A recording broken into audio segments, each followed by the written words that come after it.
Bonjour, bienvenue à l'École nationale de comptabilité et gestion. On va étudier au travers de cette mini vidéo comment enregistrer en fait l'enregistrement d'une facture de vente. Alors pour cela, je vous propose d'étudier naturellement, comme nous l'avons fait la dernière fois, le cas pratique vente de marchandises pour 2000 €, paiement par chèque bancaire.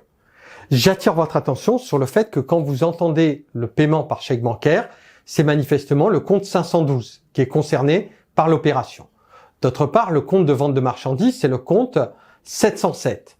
Donc vous notez 707 vente de marchandises. Et paiement par chèque bancaire, c'est le 512. J'attire votre attention également sur le fait de savoir en fait si finalement au fond on va débiter ou créditer ces différents comptes. Et ben c'est ce que je vous propose de voir dès à présent dans le cadre général de ce cours. Donc vente de marchandises. Le produit se situe dans le compte de résultat. C'est un gain pour l'entreprise. Donc, c'est le compte, normalement, vente de marchandises 707. Et il s'inscrit, normalement, au crédit. Le compte banque, selon vous, c'est une question que je vous pose. Quand je vends des marchandises, est-ce que mon compte bancaire, il augmente, sachant que je vends, je suis fournisseur, nous sommes fournisseurs. Est-ce que le compte bancaire augmente si on nous paye ou est-ce qu'il diminue? Il augmente naturellement. Donc le compte banque augmente. Or, nous avions vu précédemment que tous les comptes d'actifs augmentaient par débit. Conséquence, le compte banque, qui est le compte 512, va être débité et le compte 707 va être crédité. Eh ben, je retranscris directement sur le journal d'écriture comptable.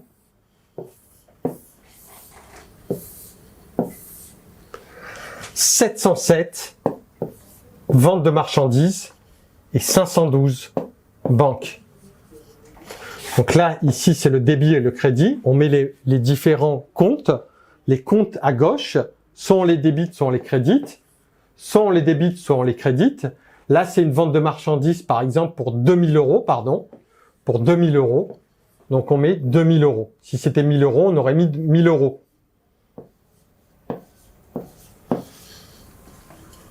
Et je note compte banque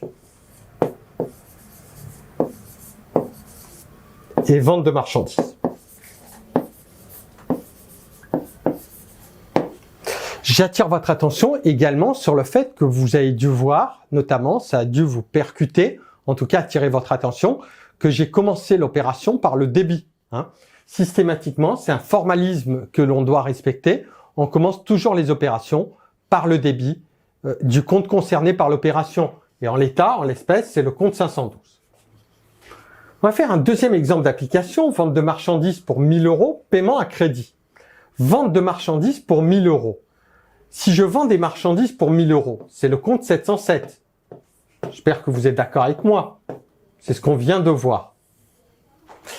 Et sur le paiement à crédit, si vous vendez, est-ce que vous avez une dette? Si vous vendez à crédit, vous n'avez pas une dette, vous avez une créance. Donc vous êtes créancier. Ce qu'il faut savoir, c'est que le compte créance client, c'est le compte 411. Le problème va être de savoir s'il faut débiter ou créditer ces comptes. On avait vu également que dans le cadre des créances clients, vente de marchandises pour 1000 €, c'est une créance. Donc la vente, c'est un gain pour l'entreprise. Donc on la fixe, on le met on la positionne au crédit.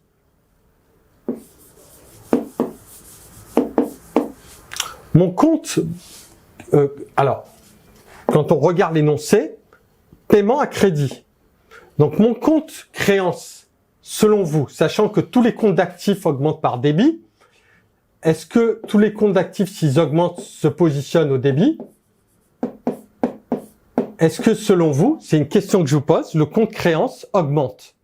Il a augmenté puisque je viens de vendre à crédit. Donc mon compte créance a manifestement augmenté du montant susvisé, c'est-à-dire, il me semble-t-il, de 1000 euros. Donc une fois que vous savez ça, vous savez très bien que le compte de 707, faut le placer au crédit, et le compte créance, le compte 411, vous le voyez ici, créance client, doit se positionner au débit.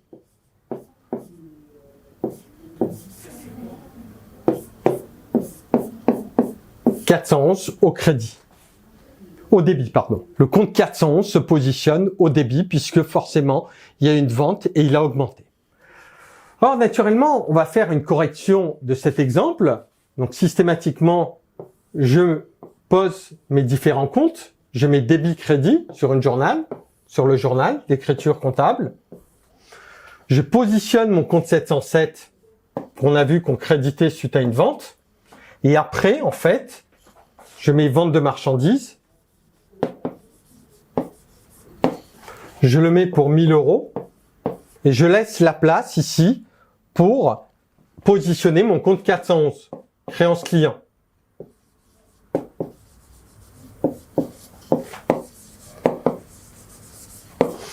Pour le montant susvisé, c'est-à-dire 1000 euros. Et vous voyez, en fait, nous sommes arrivés à matérialiser l'écriture comptable sur le journal d'écriture dans le cadre d'une facture de vente. Alors, on va faire une synthèse sur l'enregistrement d'une facture de vente. Donc, systématiquement, retenez actifs, tous les comptes d'actifs se positionnent au débit.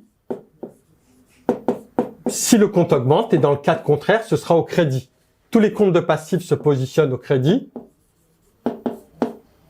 Si le compte augmente. Et les produits, c'est les gains pour l'entreprise, les produits se positionnent normalement au crédit. Et les charges se positionnent au débit. Voilà. Normalement, c'est comme ça que ça fonctionne. C'est-à-dire que là, en fait, on a un produit, on a une facture de vente. C'est le compte 707 qui intervient dans ce cadre précis, dans les exemples précités. Et en fait, on va faire une synthèse. Donc, systématiquement, 512, 530 ou 411 par le compte 707, par exemple, un compte de vente. Il faudra faire attention parce que on va utiliser d'autres comptes au fur et à mesure dans le temps. Voilà, j'espère en tout cas que le cours aura été assez clair, assez profitable. On n'a pas mis en lumière la TVA pour des raisons purement pédagogiques, mais on le fera un peu plus tard dans le cadre général de ce cours. Je vous remercie immensément de votre attention. N'hésitez pas à laisser des pouces vers le haut, naturellement, si vous avez compris ce cours, à activer la cloche sur le moteur de recherche YouTube, à activer la cloche et à vous abonner dans le cadre général des nouvelles vidéos que l'on va réaliser. Voilà, je vous remercie immensément de votre attention, de votre écoute et vous dis donc à bientôt à l'École nationale de comptabilité et gestion.